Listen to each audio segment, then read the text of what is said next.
Hello everyone, this is Asclepius with a great story from Boomer entitled Elven Gold.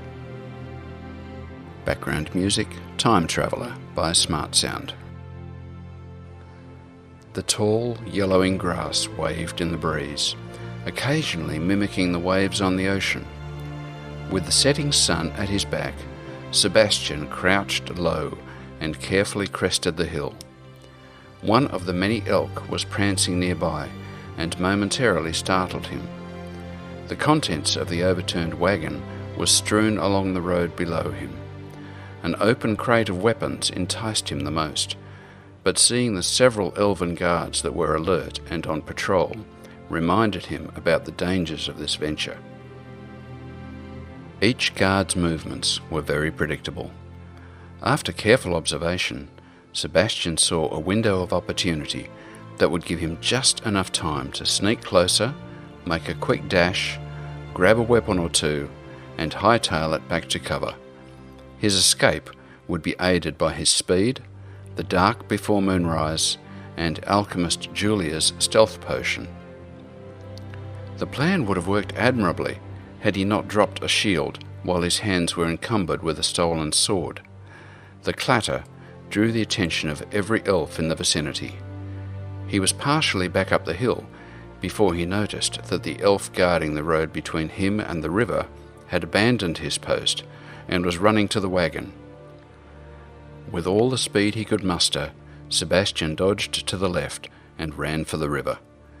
Before he could get there, an elf mage released a fireball that ignited the grass where he had been a moment before. Sebastian plunged into the deepest part of the river he could find, and half swam, half crawled along the rocky river bottom. The weight of the shield slung on his back kept him submerged like some kind of turtle. Out of breath, Sebastian finally had to scrabble up the far side of the riverbank and pray he would avoid detection. The stealth potion must be working, as no bolt of fire or feathered death found him. He gasped for breath as quietly as possible. In the dim light of the rising, shattered moon, Sebastian could see an elf guard ankle-deep in the river, motionless, as if in a trance.